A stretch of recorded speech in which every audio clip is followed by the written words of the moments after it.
Another edition of Right on Rangers Live coming at you. Bottom of the 8th inning, 2 down. Elias Diaz up to bat, 2-0 count. Nicky Lopez just singled moments ago. Rangers trying to add another insurance run here to make it a 3-run lead for Jacob Latz, presumably. Rangers have done a nice job after MacKenzie Gore gives up the ball of keeping this lead right where it is. Poor MacKenzie Gore, man. You know what? I know that I've talked to you guys about this before. I go through different stages as a fan, as I'm sure you do. And, you know, frustration with Gore, anger with the trade. I'm kind of in a spot, at least tonight, where I'm feeling bad for the dude. Like, he is just not able right now, for whatever reason. Just not able to string together good starts. This is his second start in a row. That you would not really label good. If you want to view everything through the lens of, did he keep us in the ball game? Okay, but that's not really what you traded 5 prospects for. It's not what you traded 5 prospects for. You traded 5 prospects to have a dude going 6 innings, 1 or 2 earned runs. Elias Diaz going to serve one into right field here. Little surprised Nicky didn't go to third there.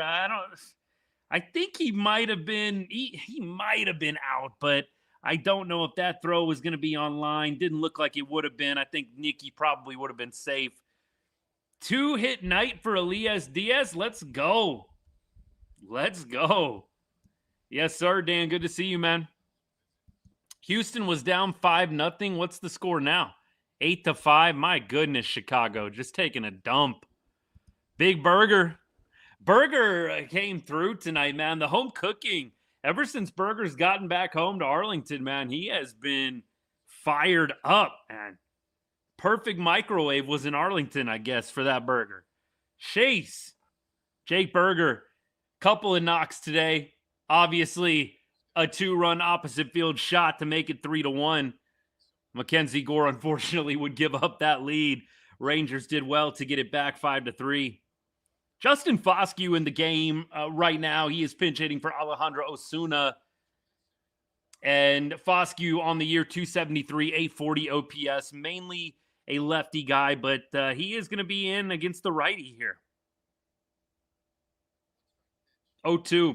Foscue, a dude that obviously you're thrilled, has found his niche with lefties and being the lefty crusher. So don't take this as me taking any shine off of that. But I love that he's getting these opportunities to hit against righties. And you would love to see him start connecting and being that well-rounded player that's not just a platoon piece. And this is a first-round pick. He has first-round pedigree, first-round talent. You'd love to see this guy not just be a platoon player. I'm not saying that this 1 year is going to determine the rest of his future. You hope that the Rangers have something a little bit bigger planned for him as well. You take what you're going to get from him this year, and he's found a good role. But, man, the righties, he's going to have to work on a little bit more as he strikes out here on a pretty hung curveball. It kind of front doored him a little bit. But, man, that curveball looked like it was right there for the taking. I don't know what you guys thought of that. I just don't think he was expecting it, man. That came right at his hip and then took a dive right into the center of the plate. Yeah, Swolger, I'm with you. I mean, look, you guys know I don't do a perfect job of this. I really don't do a perfect job. But I have my favorites. But you also know, for the most part, a good thing happens. It doesn't matter who it is. I'm talking about it. A bad thing happens. And I'm talking about it as well. Alejandro Osuna, the first mistake in that AB was not challenging pitch number 2, which was a clear ball above the zone and would have made it a 2-0 count. 2-0 count versus 1-1 count changes the at-bat totally. Totally changes the at-bat. You're 2-0, you're sitting on a fastball. I mean, look, you might get something funky, just the pitcher trying to throw you off, but in that spot with the bases loaded in a 2-0 count, if you're the pitcher, you're trying to throw a strike. You're not trying to get cute. It's not bases loaded 2-0, and you're trying to do a little get me over curveball. you're trying to throw a strike there. And so I do think, man, the difference between 2-0 with the bases loaded and 1-1 with the bases loaded, it's just huge. And so I absolutely will say Osuna's got to do better there. I love the player. You guys know this. He's got to do better there. He has to put the ball in play. That cannot be a variable in that AB. You at least have to put that ball in play. Next pitch definitely would have made it 3-0. Jock had a terrible AB. Yeah, he didn't follow it up very well either, did he? He really didn't. We're talking, by the way, about that bottom of the 6th inning with the bases loaded. 2-pitch. He swings at a pitch that's kind of a borderline strike at the letters. First pitch was an ugly sweeper off the plate. Man, I don't really know what Jock is swinging at. It's a backdoor off the plate sweeper. Really didn't get the swing decision there, but you know what? It's hard in the moment. But then Jock taking a hack at a sinker that was up at the top of the zone and, pops up, flies out to, I think it was in foul territory, the third baseman. Just 2 bad ABs with the bases loaded. Absolutely. Alejandro Osuna got to be better in that spot. He knows it. Jock Peterson, you definitely got to be better in that spot as well. Look, I know there's going to be a few people. I'm not quite on this train yet, but Jock is definitely hitting the solo shots at the beginning of the game. You'd love to see Jock connecting late, connecting in big moments. Yeah, the OPS is looking good. There's a lot of leadoff homers, and that's nice, and I'm not taking that away from him. I know that I've been a Jock critic. I would like to see a few more late homers than just leadoff bombs, man. I really would. Appreciate all y'all hanging out. Here right on Rangers, we cover everything Texas sports. We put a big emphasis on the Texas Rangers during the MLB season, and we thank you for choosing Right on Rangers for all your Rangers content. Trying to close out a ball game here. Jacob Latz in the Rangers' lone all-star closer. Latz on the year. Really, really good numbers. He is at a 1.53 ERA, 19 saves, 0.64 whip. He has absolutely been a godsend for Texas this year, and he is going to get Kennedy swinging on strikes. Beautiful placed pitch there, low and away. Nothing you're going to do with that if you do make contact. Mariners didn't exactly have their best hitter up at the plate either. That helps. Rangers have to face in this bottom half 8, 9, and 1. Randy Arozarena will come up to bat after Emerson. Arozarena 1 for 4. Emerson 1 for 2 with the walk, so he's actually been on the bases a little bit tonight. Lefty-lefty matchup. The Rangers will take this one, and you'd love to not give Arozarena an opportunity with any men on base. I mean, look, clearly Arozarena, one of the game's better hitters. I think Latz has a pretty good shot at him, but I would rather not take my chances with a man on base for Randy. It is now an 0-2 count on Emerson. Emerson, definitely highly touted coming up in the minor leagues for Seattle. One of the top prospects, if not the top prospect, if I'm not mistaken. Having a little bit of a rough year for the Mariners. 193, 622 OPS. And I know we usually have some Mariners fans that hang out during these series, but I'd love to know what Mariners fans think of Emerson. I clearly don't watch a ton of Mariners games. I do a lot of scoreboard watching. But Emerson, one of the top talents coming up in the farm system. Right now, he is going to – Mariners fans better be liking him a little more. He is going to send a double down the right field line, man. Whew. Emerson showing off a little bit. He gets the Mariners in business here, and Latzy is going to have to pitch to a Randy Arozarena here with the tying run coming up to the plate. Arozarena on the night, 1 for 4, does have 1 strikeout. Man, that makes 3 times on base for Emerson this evening. About to get over the Mendoza line if he keeps this up, baby. Yeah, look, Rangers have to always make things interesting. Although, I will say with Jacob Latz, it's been pretty tame this year. I'll knock on wood, but Lats typically keeps things pretty low drama. I definitely am knocking on wood, just so we are all clear. Let's see. Hey, Movie Plug, appreciate the rose. Thank you so much, man. Don't need it, but really appreciate it. The generosity. Look, whether it's just a comment, a like, a gift, we don't take anything for granted. So thank you so much. Appreciate you. All right. Latsy in an 0-2 count. You love to be here if you're facing Randy Arozarena, probably the Mariners' best hitter at this point. I mean, maybe Canzone. If you're an OPS guy, I think Canzone's slightly ahead. Here's the pitch. Randy's going to chase up the middle. Foscue there, fires it to Berger. 2 outs. Emerson does advance to third base. J-Rod coming up. Definitely, you still not completely settled at this point with the Mariners sending up 2, 3, 4. You've got Rodriguez, you've got Canzone, you've got Raleigh coming up next. You'd love to end it right here. Hey, Albert, appreciate the jewels, man. Thank you so much. Really means a lot, my guy. Thank you. So generous. You guys are on fire tonight with the generosity. Blows me away every time. Appreciate it.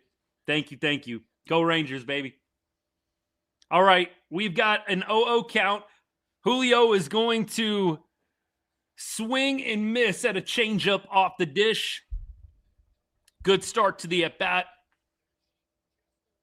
Both 10 hits apiece for Texas and Seattle tonight. So both teams have really had their chances, haven't they? Mariners are 2 for 8 with runners in scoring position. Rangers are 2 for 6. Mariners 7 left on base. Rangers also 7 left on base. And J-Rod now down to his final strike. It is an 0-2 count. Fans coming to their feet. Let's go, baby. Foul ball, man. Pitch number 3, a fastball. Some high cheddar to J-Rod. J-Rod just gets a piece, man. He was on that. Those of us that have been around the game, played the game, man, that swing makes you a little nervous. When they foul it straight back like that, it always makes me a little nervous. I would be doing something a little different on this pitch. Give me one of those change-ups low and away, just like he threw earlier in this inning when he was pitching to Kennedy, man. Kennedy had nothing for that low and away changeup. Come on, Latsy. Pitch number 4, incoming to J-Rod.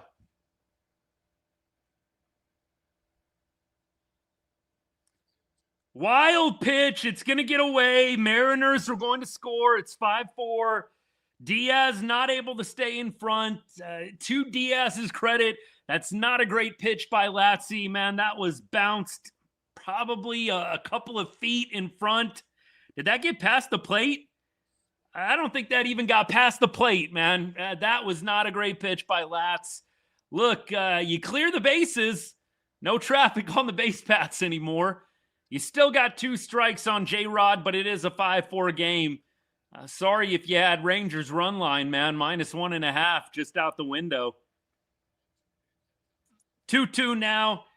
Lats does go back with the changeup, but way too far off the dish to tempt J-Rod. J-Rod 1 for 4 on the night. Single. He is 744 with the OPS on the year. See what Lats is going to come back with here. Good at bat by J-Rod, man. Tough hitter, baby. He's going to foul off a curveball here. That was catching a lot of plate. Latsy is making me a little nervous. Come on, baby. Come on. Oh. Come on now.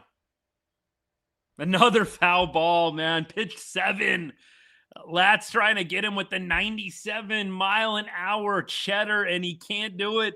J-Rod just hanging by a thread right now.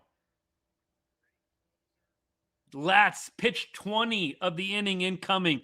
I mean, look, if you're a Mariners fan, this is exactly what you want to see. The Rangers burning up their closer here. Night 1, throwing 20-plus pitches. Not good. Latz is going to throw ball 3 here. Canzone would be up next if J-Rod is able to make it.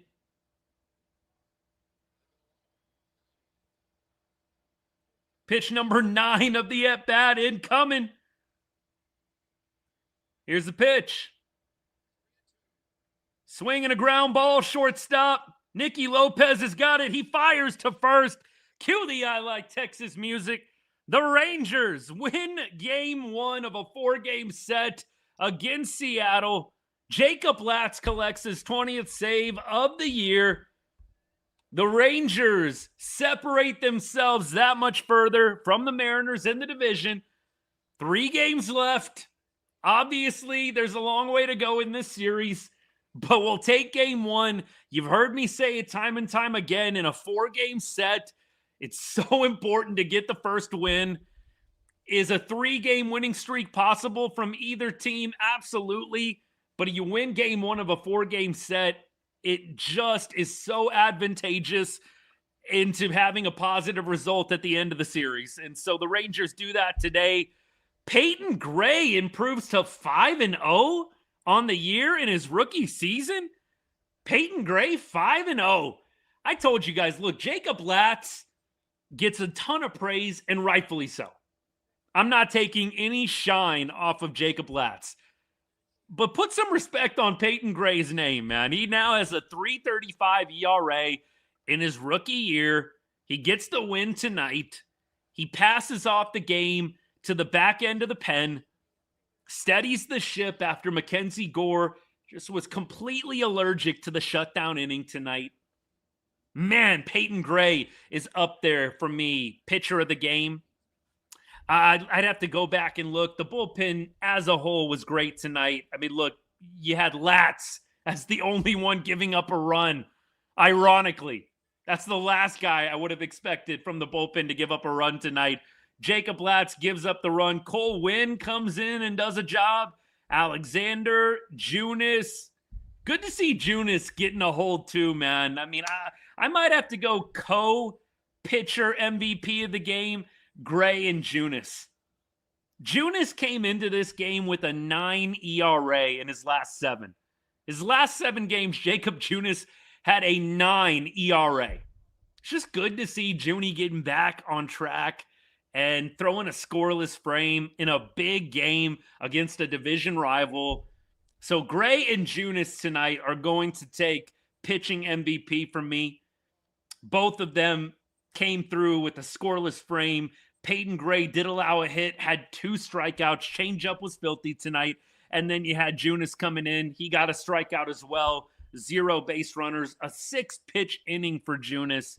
We got to get that guy back to first 2 months Junis. First 2 months Junis was unhittable. And he's faltered a little bit. Look, the ERA is still pretty clean, 2.84. I might be being a little nitpicky here, but look, of late, Junis, he felt like he was fading a little bit. Again, last 7 games, a 9 ERA. And he comes in and throws a huge 0 tonight in the 7th inning. Peyton Gray, though, improves to 5-0. Very impressive from him. And then you go to the offensive side. And how do you not give MVP to Jacob Burger, baby? Burger, 2-run bomb, put the Rangers up 3-1, had another clutch RBI that gave the Rangers a lead. Jake Burger, if he is going, if he's mashing, this entire lineup feels so much more effective if Jake Burger is doing a job from the middle of the order. You could say that about a lot of guys. I'm not saying I've got rocket science on the table for you here, but when Jake Burger is raking, it just feels like such a more dangerous offense. When Jake Burger is sucking, it feels like a really bad offense. Like tonight, I felt like, man, this is competent. Like this will work. This is okay. When Jake Burger is not going well, it feels like you are just lacking so much firepower. And up to this point, Jake Burger with the 100 WRC plus, he's basically been a league average hitter this year, but he was not league average tonight. And he gets our MVP From the offensive side of things, again, Berg, 2 for 4, 3 RBI. He improves his average to 240 on the year with a 730 OPS. Thank you for hanging out tonight. We are getting into our post-game show. The Rangers win 5-4 over the Mariners. They improved to 52 and 51 on the year, and they will be extending their lead over the Mariners tonight in the division. The Rangers now sit at a game and a half clear of Seattle. Looks like Houston is primed to win their 4th in a row. And the Rangers have a big series with the Astros coming up next weekend. We'll get to that, and we'll try not to look too far ahead on the calendar, but Astros always seem to find a way to pick it up at the right time, don't they? They're going to be on a 4-game win streak if they can wrap it up against the White Sox. We'll keep our eye on that game for you and make sure we give you a couple updates as the show goes along. But again, tonight, the Rangers improved to 1 game above 500. They are now a game and a half clear in the division. And look, at this point, let's just go worst case scenario. The very worst you're going to be at the end of the series is a game and a half out of first place. I mean, look, that the Astros, I guess, could potentially be in the mix, but at worst, you're walking out of this series a game and a half down. That's not ideal, and by no means is that the goal. But I think I did tell you guys either last night or a couple nights ago, if you can find a way to just split this series, I think that's okay. I saw some fans kind of going more towards that. You got to win 3 out of 4. I actually think, as long as you don't lose the series, I think you're good. I don't think you have to win the series in order for the Rangers to definitely be buyers or definitely be sellers. You can get a little splitty in this series. I think you're cooking with gas. And what I mean by that is I think you're in a good spot. I don't by any means want to see the Rangers call it quits after they get to 2 wins. Of course, I'd love a sweep. I'd love a 3 out of 4. But if you can just win 2 of 4, I feel okay with that. I don't think we need to gloom and doom if the Rangers walk out of this series with a good opponent, a quality opponent. I think by every metric, Seattle is underperforming right now. Where they're at in the standings, you look at the run differential for the Mariners, you look at the expected win-loss. This is a team that should be a little bit better placed in the standings. That's how baseball goes sometime. But you definitely, at this point, feel like Seattle at some spot in the season, at some place on the calendar, is going to start cooking. That's the feeling that I've had for a lot of this season. When is Seattle going to go on one of those runs? And they're capable. Yeah, you're looking at the scoreboard on MLB.com, and it's like every night the Mariners are winning a game. I'm kind of waiting for that to drop. And so I'd love to see the Rangers do their thing in this series, because I think Seattle's going to find it at some point. I don't want to be right on that. I really don't want to be right on that, but it's just a gut feeling I have. The Rangers are going to have to keep their foot firmly on the gas. And it starts in this series. You've got an opportunity against Tampa Bay and Houston next weekend. 1 game at a time, as they say, but good start to the weekend, am I right? Very good start to the weekend. Justin, thanks for all the likes, man. You got us well over 1,000. It's what I like to see, baby. Appreciate you as always. If you're watching on TikTok, you haven't hit that follow button yet, hit that follow button, man. Come on now. What are we doing? If you're on YouTube, Instagram, X, come on now. This is what we do. We just hang out. We talk Rangers baseball. It's a lot more fun. A lot more fun after a win. Ton more fun after a win. But you know what? There's no fair weather here. It's rain or shine, win or loss. We're here talking ball unless I got something crazy going on. You can count on Right On Rangers for your post-game show. All right. We will pause when Skip gets to the podium, as we've been doing all season. So we'll definitely try to lock in. I can't imagine you guys can hear it. Can you when I actually turn up the volume? Let me know if you can. I'm gonna actually turn up the volume all the way. I got the iPad out here, and we're gonna see if you guys can hear it. That would be ideal. I don't know if there's a way I can make it any better for y'all. I got to be careful. I don't want to get hit with any copyright BS on YouTube or on TikTok. Sometimes they'll get you if you're doing stuff too clearly, but we'll see. I think I can get away with it. You guys can hear it most times? Okay, awesome. All right, I will turn it up all the way. You guys on YouTube might not be able to because I use, for TikTok, I just use my phone mic. For YouTube, which is where I record all the shows, and X and Instagram and Facebook, I have you guys going through like a legit microphone that has some noise canceling. So maybe you guys will be able to hear it, maybe not.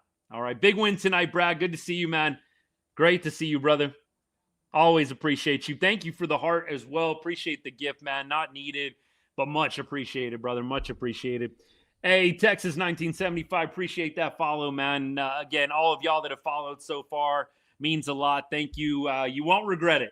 A lot of good Rangers stuff. Will we always agree on everything? Probably not, but that's a part of the fun of this, isn't it? I always try and tell people that, man.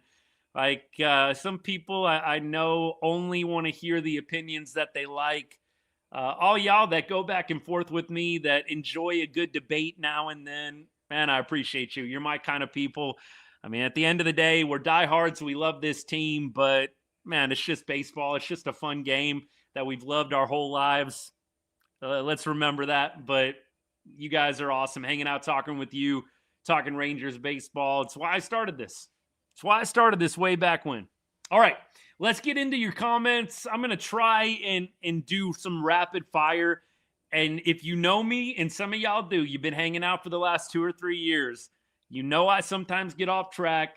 I'm never ducking or never ignoring. Please copy and paste and give a comment one more time if I miss it. But I'm going to try and get through everything. We'll go rapid fire. Who do I got for September call-ups? Blake, I got to think some of the pitchers are going to get more of an opportunity, whether it's Teodo. I have to think that they're wanting some of those guys to click. Hey, Patrick, appreciate you, man. It was a good game tonight, brother, and I appreciate the GGs. Thank you, sir. Walcott, I think, could be a call-up for sure. I don't know if there's a whole lot of pitchers that the Rangers are super interested in down at the farm. I mean, look, Teodo, Corniel, Santos. I mean, those guys are for sure in the mix, I would think, and they've already been up at the big league level. I do wonder, is Walcott a potential? Could we see if Walcott just rakes this next month? Could you see Walcott getting a September call-up? I don't know. I think it's a possibility. I've kind of been of the mindset he's not going to be up until next year. He might have an opportunity in Surprise to really make the team, kind of like Wyatt did back in 2024. I wonder if Walcott gets that same opportunity in February and March next year. If he continues to rake like all through July and August, I could see it, man. I could see him maybe getting a shot. I mean, look, it's not a foregone conclusion that he's a next year guy. I could see it. We'll see what happens. What's our biggest missing piece? I think I have got to say biggest missing piece for me feels like a solid bat at the top of the order. And look, maybe Corey Seager fills that void. That would be the most glass half full I can be. Feels like the Rangers need a top of the order bat. I think I would go there first and foremost, followed by a bullpen arm, followed very closely by a starting pitcher. And I think you kind of saw why tonight, didn't you? I don't want to be too negative. It's a great win tonight, but the Rangers, I think, need some starting pitching help. Miguel, appreciate you, man. Thank you for the gift. Means a lot. Not needed, but much appreciated, brother. Thank you for sharing the live as well. Whole Rough Riders team is kind of mashing. Justin, you're not lying. You're not lying on that. How's Bradford looking? Miguel, I think Bradford is probably going to still be another 2 or 3 weeks. I think he had a nice outing in Frisco last weekend. Is he throwing again tonight or tomorrow? I think he possibly could be back maybe middle of August. I'm curious to see what they do with him. Miguel, I'm keeping my expectations very, very low for Bradford and for Montgomery. I know there's a number of Rangers fans that are starting to get hyped up, starting to get a little pumped up about both those guys. And look, I like both of those guys. I'm fans of them. But I just think Rangers Nation, we got to pump the brakes a little bit. Neither one of those dudes has pitched since 2024 at this competitive of a level. I am keeping my expectations very low. And you know what? You never know. Maybe they turn into bona fide, top of the line, top of the rotation dudes. But I am not counting on that. I'm not at this point. Broadcast said about the trade deadline, they don't know if the Rangers are going to sell or buy. Nobody really knows. I mean, I know like Jeff Wilson on his show today was thinking the Rangers maybe get some relief pitching and maybe a backup catcher, and that's it. I don't think anybody truly knows, man. And you know what? There's so much posturing right now. CY doing his radio show with the 105.3 guys. You know, there's so much posturing that goes on with the front offices so they can put themselves in a good position either way, sell, buy. So, you know, this is going to be a very interesting time, y'all. I don't know how much I believe coming out of the front office's mouth, or, you know, somebody comes out with a report. I don't think anybody really knows what's going to happen at the deadline. I think the Rangers will buy. I don't know if they're going to go all out, but I think they'll buy. Will they sell some of the expiring contracts? You know, I think that is definitely something that you might see happen. I know a couple people have talked about, you know, do you trade Jock Peterson? I know that sounds antithetical. I know that sounds ironic. Jock has definitely been much better in 2026. But, you know, with the expiring contract, with the fact that the contract as a whole, going back to last year, probably not a very good contract. Do you try and get some value out of that? And do you think you can possibly get over the hump without Jock this year? I tend to think the Rangers probably can make the playoffs without Jock Peterson. He's already a part-time player. He does give you some nice pop at the front of the lineup. I tend to think the Rangers are probably going to be interested in at least picking up the phone on Jock Peterson. Maybe an NL contender decides that they want to add a little lefty DH help. I think the Rangers should take that phone call, man. Like, I don't think it's a slam dunk that this team makes the playoffs. I think they can make the playoffs, but I don't think it's a slam dunk. It would be depressing if Jock goes on to have a nice rest of the year and then he walks in free agency and you don't make the playoffs and you get nothing. That would be really unfortunate. We keep rolling. Appreciate all you guys hanging out. Bradford, 3 innings pitched, 4 strikeouts, 0 earned runs at Frisco. Hey, look, that is excellent to hear. I'll just say this. That's exactly where he needs to be. I don't think we need to say anything more. That's exactly what you want to see from Cody Bradford. 3 innings, no earned runs, and then 4 strikeouts. He's going to get promoted to AAA. Let's see what happens at AAA. But Cody Bradford doing exactly what he's supposed to be doing. Exactly what he's supposed to be doing. Tomorrow is Brian Wu, isn't it? I believe tomorrow is Wu. And then Sunday is Gilbert, and Monday is Kirby. I think I got that right, man. I clicked through and I did have it right. So, yes, that's what we're doing. Do I think the Rangers will pursue Hunter Goodman from the Rockies at the deadline? Tyler, I wish, but I don't think the Rangers are going to take that big of a swing. I would be really surprised. I love Hunter Goodman, love the player. I don't think they're going to take that big of a swing. G-Man, what's good, my guy? Always good to see you. Yeah, you read my mind on this. You and I are pretty often in lockstep. There's a few places where we go back and forth, but, man, more often than not. And, again, I want to keep this positive. I didn't really understand Evan Carter batting 5th tonight. Would have thought, you know, you'd want Nimmo, a lefty in the 4th spot, and then Berger, a righty in the 5 spot. That kind of makes a little more sense to me. Am I getting that right? They went back-to-back lefties, right? Yeah, they did. Nimmo, Carter, 4-5, back-to-back lefties. I know maybe Skip is still kind of on that train of, like, stacking the top, right? Stacking the top of the order with the lefties. I've got to think that's kind of his idea. I probably would have much rather seen Berger hit 5th. That makes so much more sense. I mean, look, Evan Carter went 0 for 3 tonight, had a walk. He's batting 189. Man, I don't really understand him batting fifth. Don't get that at all. But it worked out. Somebody was kind of, clapping back at me a little bit. It's working. Well, because they're winning?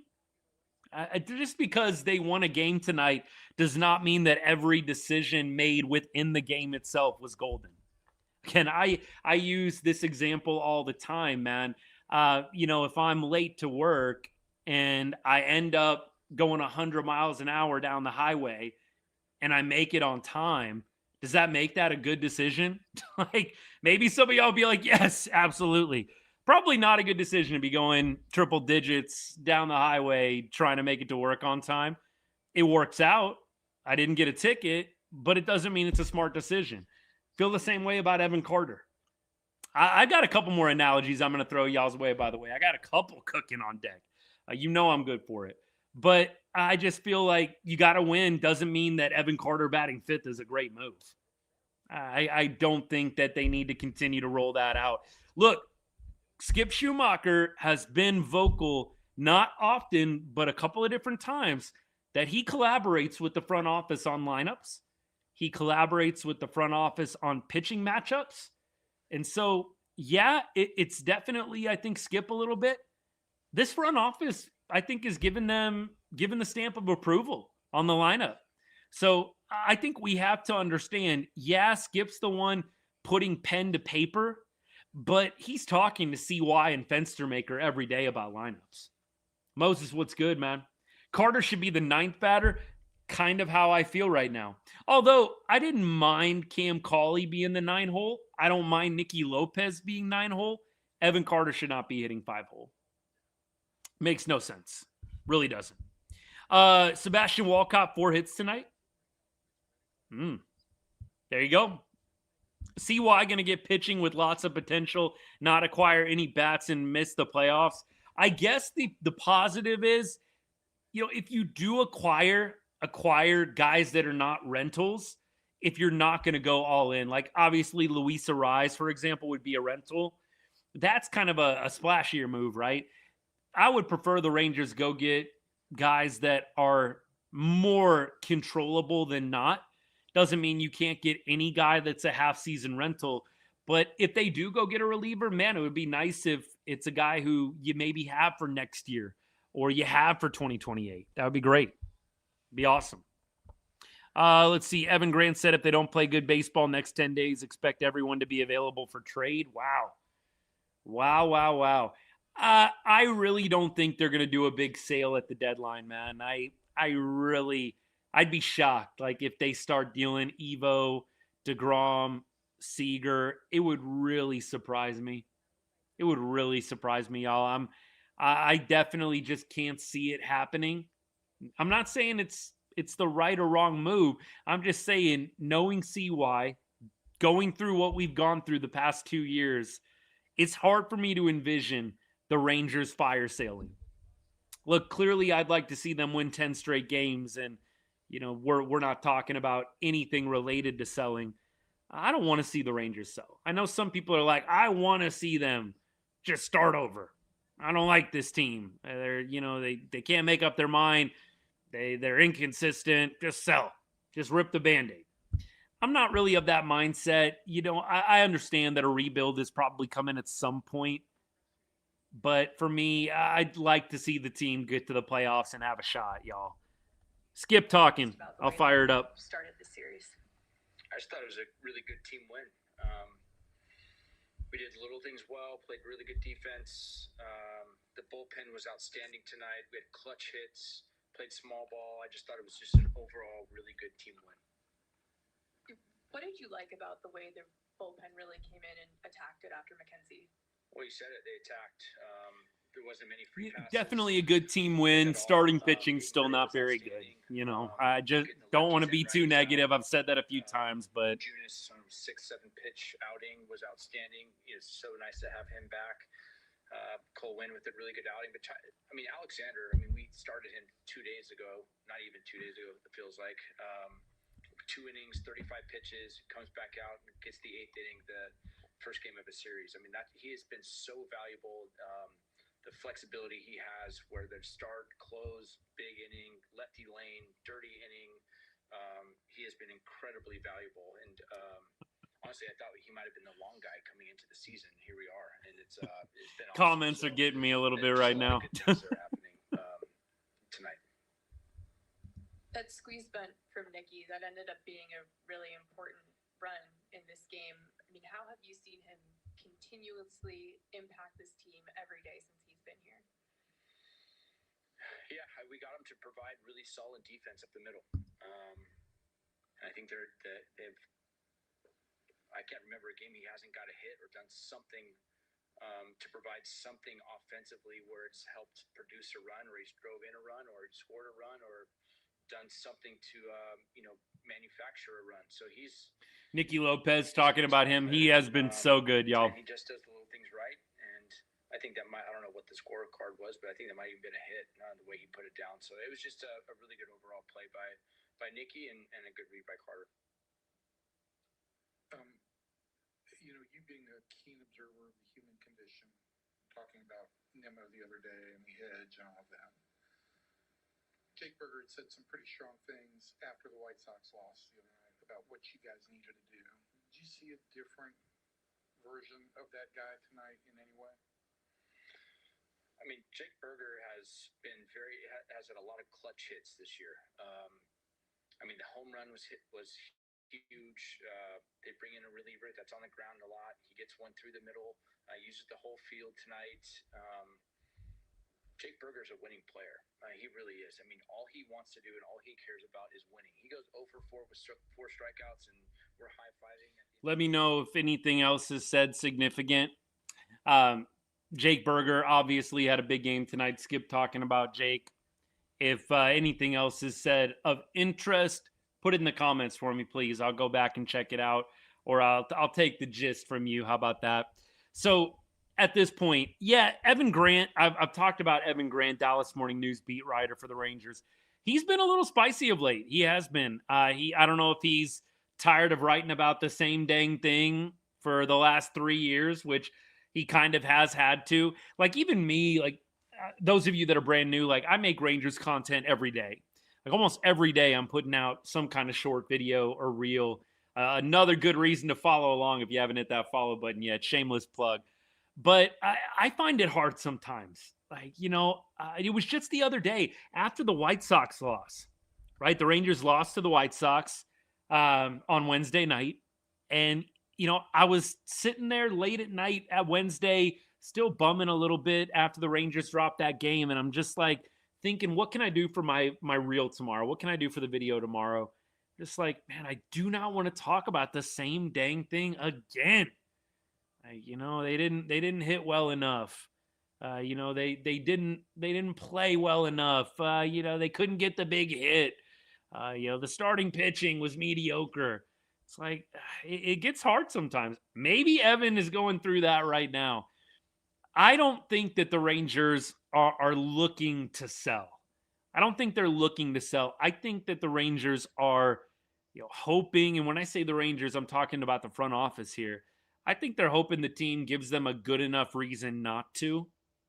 I don't think that CY wants to trade Eovaldi, DeGrom, Seager. I think that you would probably love to have the option to do that next year. But I don't know, with a year and a half of control with guys like DeGrom and Evo especially, if you want to do that this year. I mean, look, theoretically, you could reboot in the offseason. It all goes to crap. You could totally reboot and you could do some trades this offseason. You could trade Seager in the offseason. You could trade DeGrom, Eovaldi in the offseason. Now, the only variable there, of course, is the work stoppage. That's going to be important to watch. I think that is going to have an impact on trade markets and things of that nature. I definitely feel like there's going to be some teams not able to operate in their usual set of circumstances because of the uncertainty there. We'll see what happens. Now, Steve, I'm glad you actually brought this up because this is going to be one of my next points here on the show. You and I, like I was saying with G-Man, you and I think alike quite often as well, my guys. So thank you for the comments. Appreciate your support as always, brother. The comment is, by the way, all y'all on TikTok, Evo and DeGrom need to dominate tomorrow and Sunday. I really do feel like this is a very big start for both DeGrom and Eovaldi. Now, DeGrom and Eovaldi, last time they pitched, you couldn't get a good start from Evo. He got lit up. You had also DeGrom getting lit up. They allowed 9 earned runs combined in their 2 starts. And I think that this is probably the biggest stage of the season. It's the biggest stage of the season. You're playing your division rival, who you're pretty much neck and neck with, and you've got the trade deadline looming in about 10 days or so, right? And you just laid an egg in your last start. Both of them did. You have people talking about, are they washed? They're old, over the hill. This is the start where I think both of them have to dominate. What does that mean? Do I need them to throw 7 scoreless? I'd love it. No, probably not. I do need a quality start. I need a quality start. I'm not asking for an 8-inning domination where, DeGrom or Eovaldi throws a 1-hitter. Can I just get 6 innings, 3 earned runs or less? That's all I'm asking for. 6 innings, 3 earned runs or less. That's all I want. And that should not be a big ask from your aces who are getting paid handsomely. Both those dudes get paid pretty pennies to do what they do. Was DeGrom maybe a little rusty? Sure. I have actually been a truther when it comes to DeGrom and Eovaldi. Both of them, I don't believe are washed. I think both of them, you look at the profile, you look at the whole picture, both of them are still getting swing and miss. They have good off speed. The issue with both of them is the fastball is not triple digits anymore. And look, DeGrom can throw 100 if he wants to, but that's not what he's doing routinely. When he was with the Mets, DeGrom would sit routinely at 99, 100 on his fastball. Maybe even 100, 101. Evo was the same way. Both of them are having to learn how to locate the fastball better, how to mix it better with your other pitches. You've seen Eovaldi go more to the curveball this year than the splitter, which was his trademark pitch, especially in 2023. You've got to see good stuff from your aces this weekend. You know that you can beat, I think I told you guys, I know that they can at least have a shot against Wu. I think Wu and I think Gilbert are both very good pitchers, not disrespecting them in the slightest. But you've seen the Rangers get traffic against Wu, and you've seen the Rangers get traffic against Gilbert. I mean, look, I can remember a start where we had the bases loaded. This is going to totally shock you guys, I'm sure. I can remember a start last year at the beginning of the season in 2025. We were in Seattle against Brian Wu, who was the bona fide ace of the Mariners at that point. And I'm sure some Mariners fans would still throw him up there as the ace of the staff. But we had the bases loaded against Brian Wu with like nobody out in the first or second inning. And of course, in typical Rangers fashion, we scored, I think, like 1 run.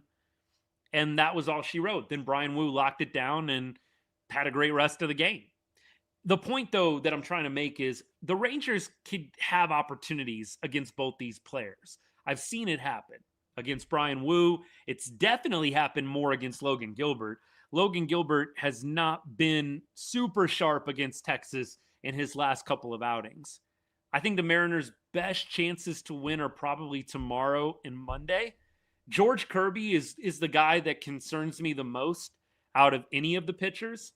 And so I do think Saturday or Sunday, you've got to win one of the two. I know that Kirby is a guy that the Rangers have beat this year too, but it was, I don't want to say a little fluky, but Kirby pitched really well. And I think he ended up getting beat by maybe a Higgy home run late in the game in the 6th or 7th inning. I know I'm doing this on the fly, so feel free to correct me if I'm not getting all the details right. Kirby concerns me more than any of their pitchers. The Rangers have just, I feel like, never been able to hit him very well. Sure, they maybe beaten him, but have they been able to hit him well consistently? No. And I think the stats very much back that up. I could pull them right now. I bet Texas is probably one of the lower ERAs, one of the lower FIPS on George Kirby's ledger. I definitely do not want the series to come down to George Kirby on Monday. I'd love to win one or both of these next two and go into that Kirby game playing with house money. Yeah, thank you. And Nate, appreciate you bringing this up, my guy. Always good to see you, brother. Hope you're having a great day. I think he pitched really well in the game where we beat him. Right? We finally beat George Kirby earlier this year. Again, I think Higgy hit a late homer off of him. And Kirby pitched excellent. And we ended up beating the Mariners like 3-2 or some low-scoring game. So even in the game that we beat George Kirby, he's still low-key dominated. I just really don't want the series split to come down to George Kirby. I'd love to get the split secured either tomorrow or Sunday. I don't want it to come down to, hey, we got to win a game against George Kirby to split this series. Marcus with the gold stat here. Kirby has a 1.33 ERA against the Rangers in his career. I mean, thank you, Marcus, just putting a nice exclamation point on my point here. Like, you don't want a split to come down to George Kirby on Monday. You need to get the split tomorrow or Sunday, and I'd love to have a series win wrapped up. So coming into Monday, you just, like I said, playing with that Vegas house money, baby. I would love it. Yeah, tomorrow's a Fox game. What could go wrong for the Rangers?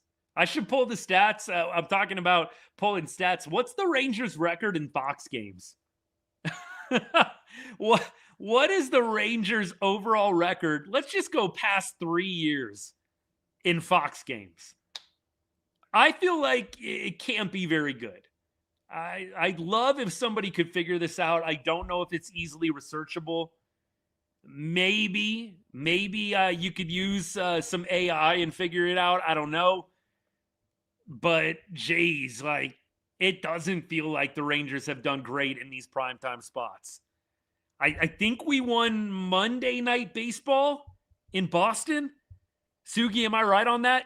We won a Monday night ESPN game in Boston, I want to say. I don't think we won a Fox game.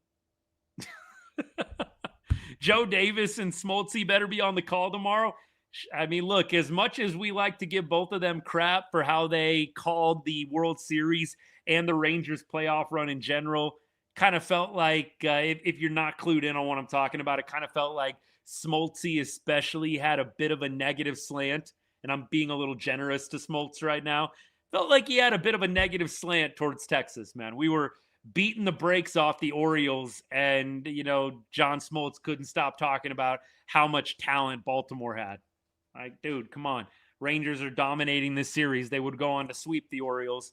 It's like even in that game 3 where we went back to Arlington and the place was rocking from the start, Smoltzy was still talking about, just lapping up, the bright future of Baltimore. Come on now, baby. It was just weird to me. But look, going back to the original point, I really hope that the Rangers can figure out a way to get it done on Fox, man. Like, what could go wrong, right? Fox game, baby.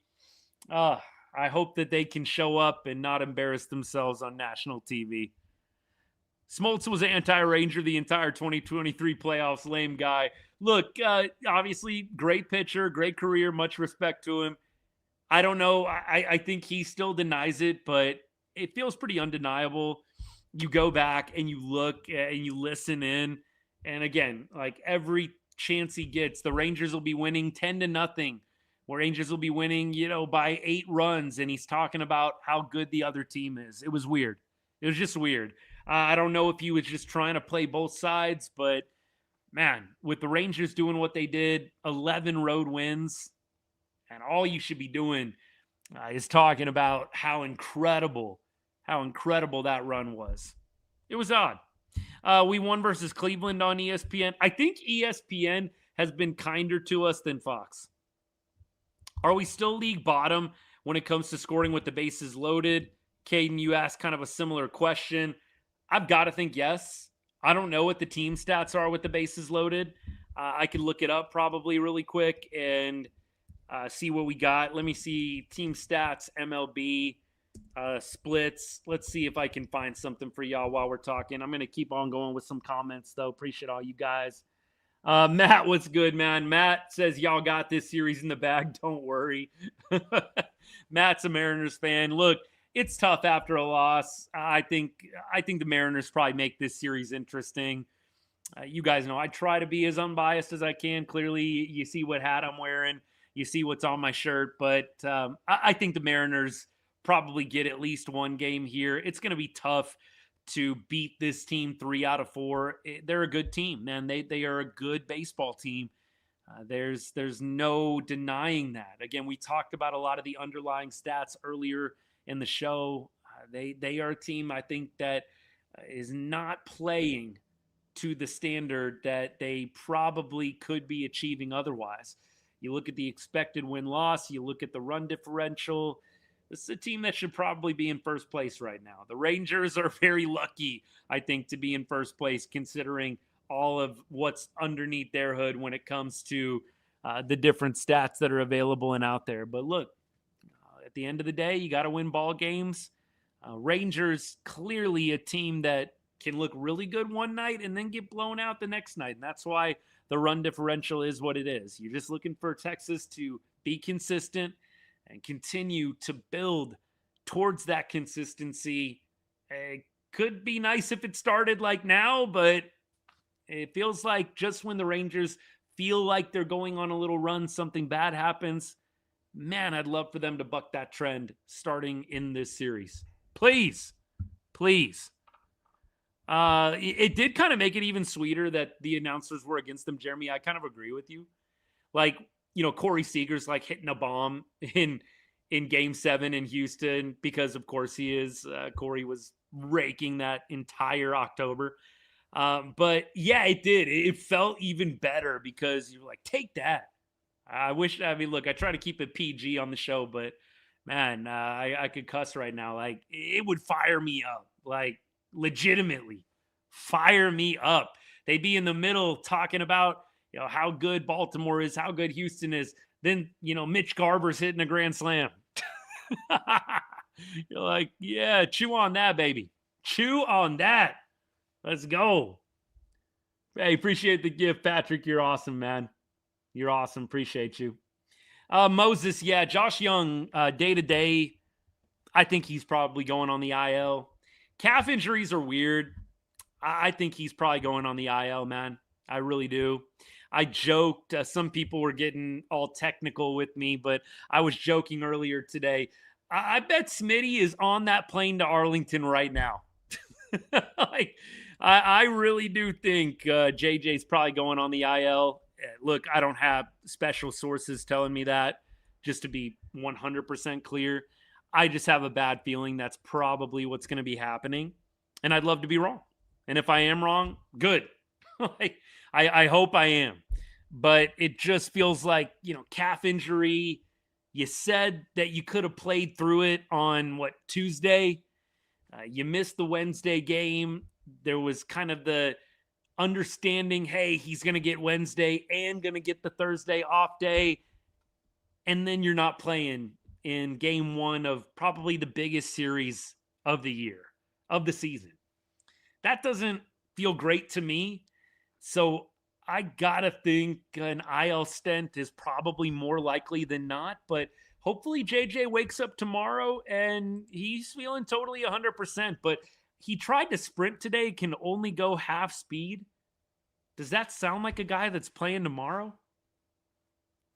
I mean, look, I like to piece things together logically and just say things out loud. Does a guy that could only go half speed because the calf was bugging him today when they tested it out, does that sound like a dude playing tomorrow? Probably not, right? Probably not. So Josh Smith probably comes up if I had to guess. I think he was in the lineup tonight at Round Rock for what it's worth. However, I don't know if they're at Round Rock tonight or if they are on the road. If they're in Round Rock, I'm not so worried about that. Round Rock got postponed tonight, but they're in Albuquerque. That's still not that far away. Albuquerque's not that far away. So even if Smitty needed to hop on a plane tomorrow morning to get here by game time, that's really not an issue. So I don't think the fact that he was going to play in the lineup tonight, I don't think that matters a whole lot. You know, they decide Josh Young needs to go on the IL. Smitty will probably be on a plane tomorrow morning. Call up Walcott, not Smith. I don't think they're going to do that. I don't think a lot of Rangers fans would be upset by that, but I don't think they're going to do that. I do think Walcott has a shot to be a September call-up, but I think they're going to ease him and not rush anything when it comes to him. I actually want to see how slow Young is at half speed. I'm betting he'd get thrown out from left field. Sugi coming with the fire. Oh my goodness. Look, you guys know I have harped a little bit on JJ. He's been amazing with the bat. I think we all need to start there. The bat's been off the hook, man. Like it's been so good. But everything else has taken a downward spiral this year with Josh. The base running, these are track things, by the way. Like we're not just talking out of our butts here. Like, you look at his advanced stats, you look at his speed, how many feet per second does he run? It's gone down every year since 2023. Like the guy's getting older, so maybe you're going to blame age, but I don't know. In my perspective, in my opinion, late 20s, man, you're in the prime of your career. You are in the prime of your career. Your brain's fully developed, your body's fully developed.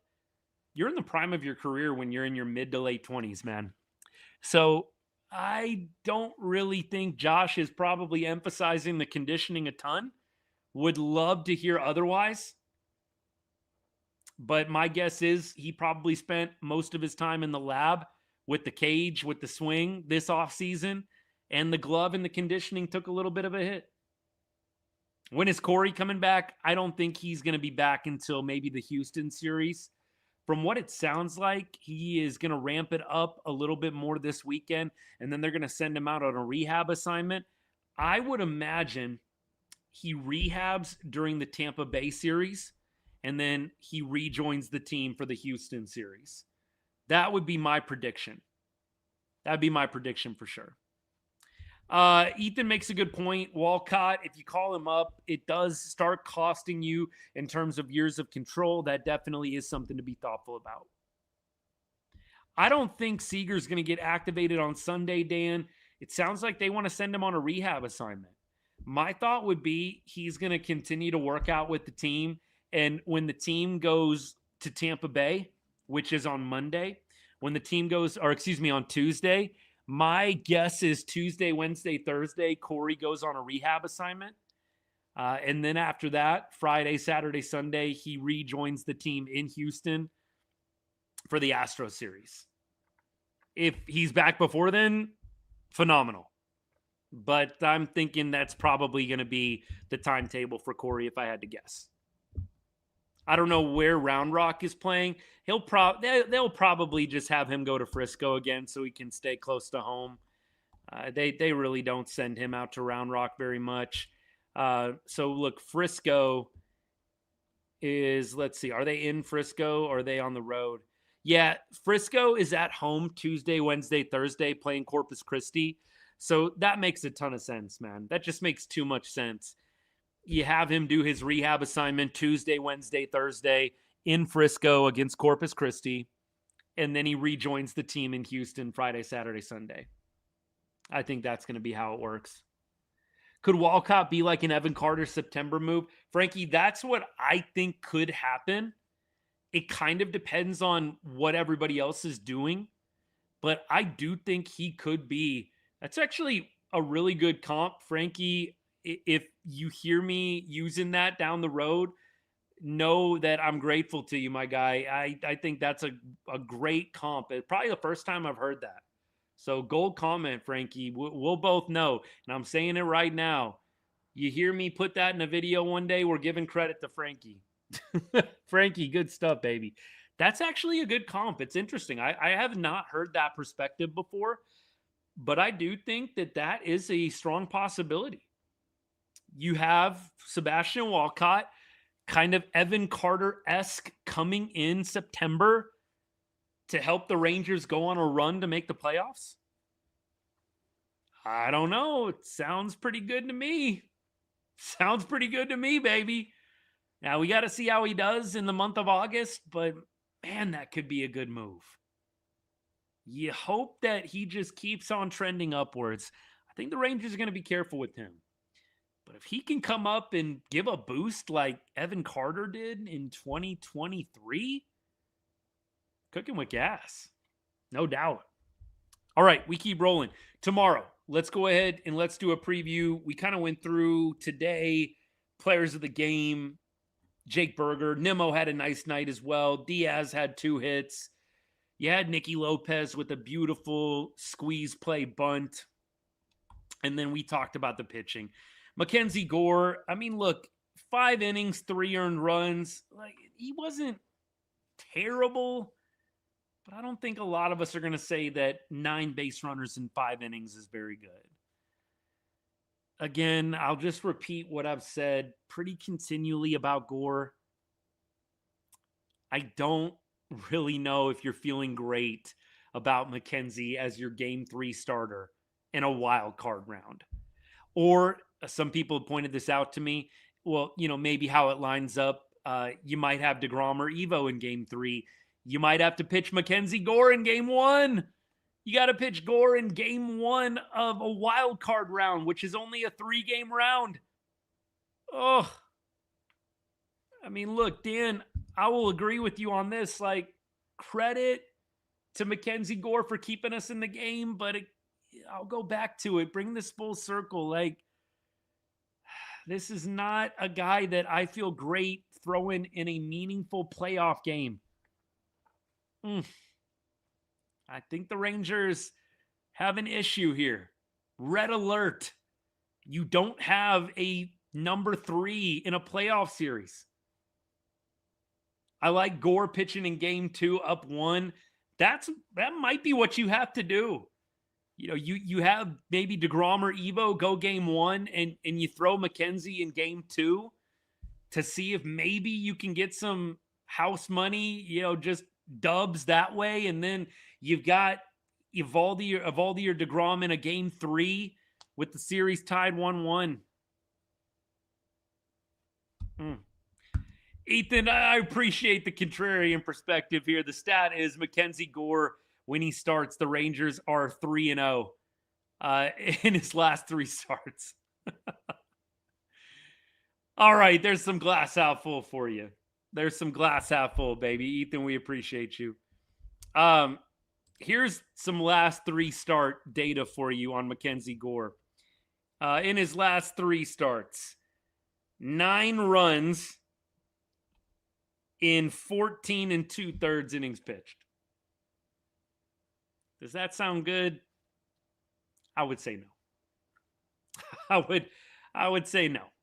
MacKenzie Gore, 9 earned runs in his last 14 2/3. It doesn't qualify, Sugi, as a quality start. You got to go 6 innings. But had he gone 6 innings, it would have qualified as a quality start. You can go 6 innings, 3 earned runs or less. That's a quality start. So, yeah, he was 1 inning away from a quality start. Wouldn't have that been wild? What about Sandy Alcantara in a trade for the Rangers? Marlins are struggling. Are they? What's the Marlins record right now? They were good when we played. Marlins are 500, 3 games out of a playoff spot. That's tough.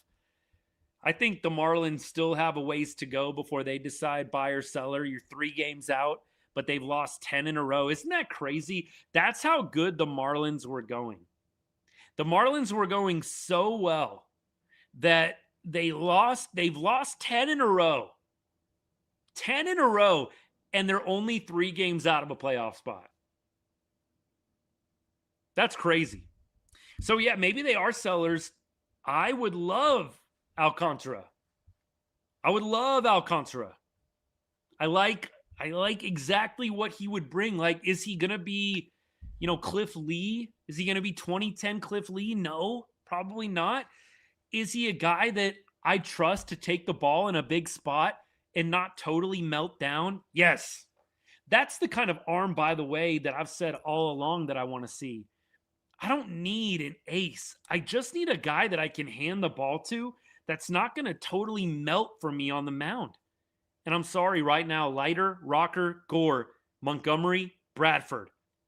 I don't feel like any of those guys are sure shots not to melt down. I would trade Scarborough for Alcantara. Probably would too. Matt, what's good? Good to see you, brother. Puts the pressure on the Mariners to win 2 out of 3 plus. Yes, sir. Good to see you as always. Appreciate your support of the show, man. Hey, thank you so much for the gift, Patrick. You're going crazy tonight, man. Thank you so much for the generosity, brother. It means a lot.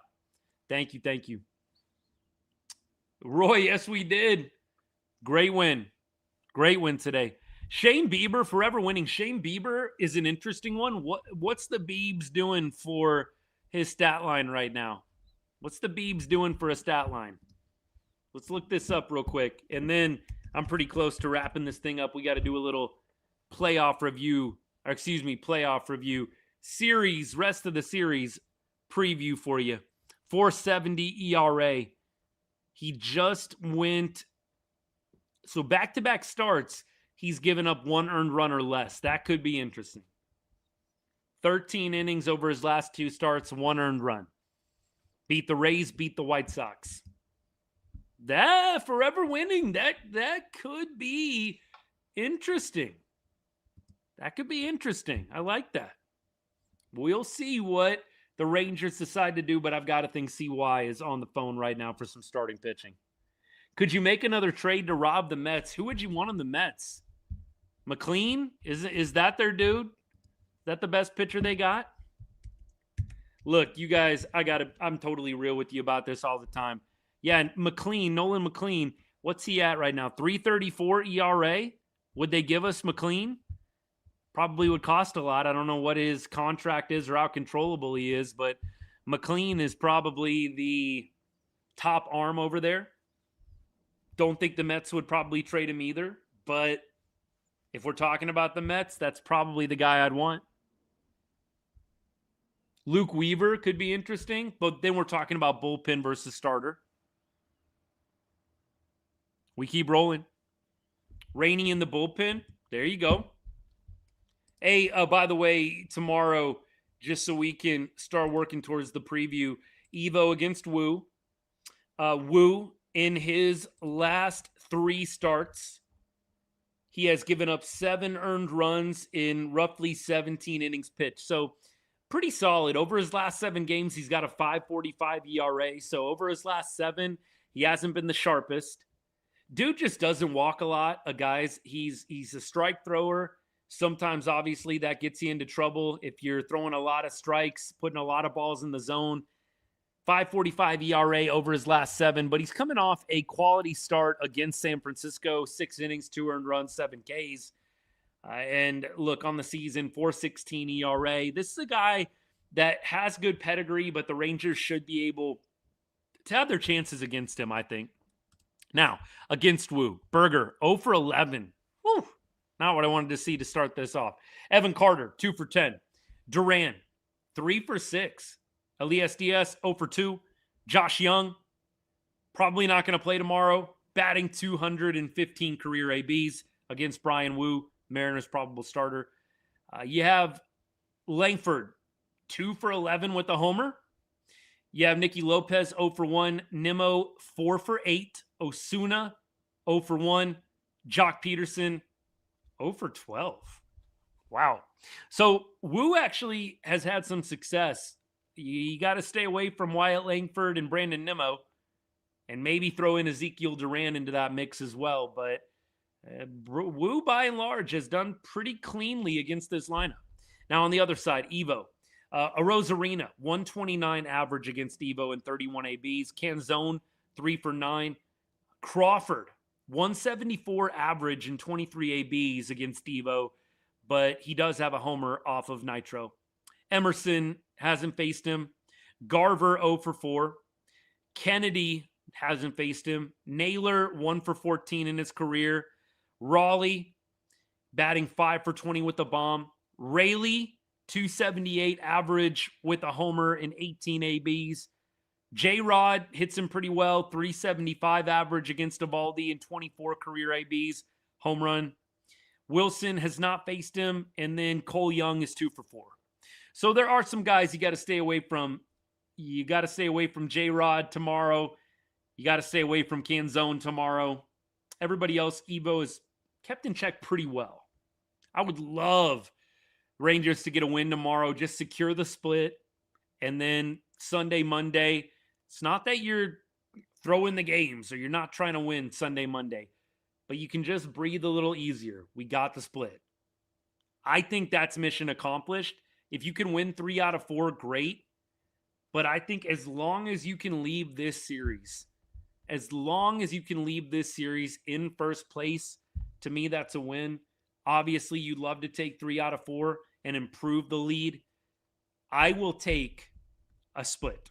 I think that is going to do the job. I know some people are putting a little bit more expectation on this series. I think you win tomorrow, you split the series, mission accomplished, and then go do a thing and win the series or sweep it. Tomorrow is a big game. You got your best pitcher or one of them on the mound. Let's go get a dub. That's the plan. Matt, I hope you're right, but I still think Seattle's got a little firepower. I think they're going to find a way to make this series interesting, but I hope you're right, brother. Darnell, I hope you're right too. Guys, I'd love to be wrong. If you know me, you know when I make a take like this, I'd love to be wrong. But my take is let's win 2 out of 4. I think we can get 3. I think it's going to be really tough to win all 4. It starts tomorrow. Evaldi on the bump against Brian Wu. Fox. And that game will be starting at 6:15 Texas time, 4:15 my time. 8th inning, 9th inning. Let's do it again. Sounds like a plan. Hey, we'll go ahead and wrap things up for tonight. Again, if you haven't hit that follow button yet, hope you do. Hope you'll come back tomorrow and hang out, or just come back and hang whenever you can. If it's 8th or 9th inning of a Rangers game, I'm probably live. Always a good rule of thumb. All right, y'all. Appreciate you guys. Thank you so much to everybody that gave gifts, followed, commented, liked, shared the show. I appreciate you guys so much. We don't take any of that for granted, so appreciate it. Thank you. And as I always say to end every show, God bless and go Rangers.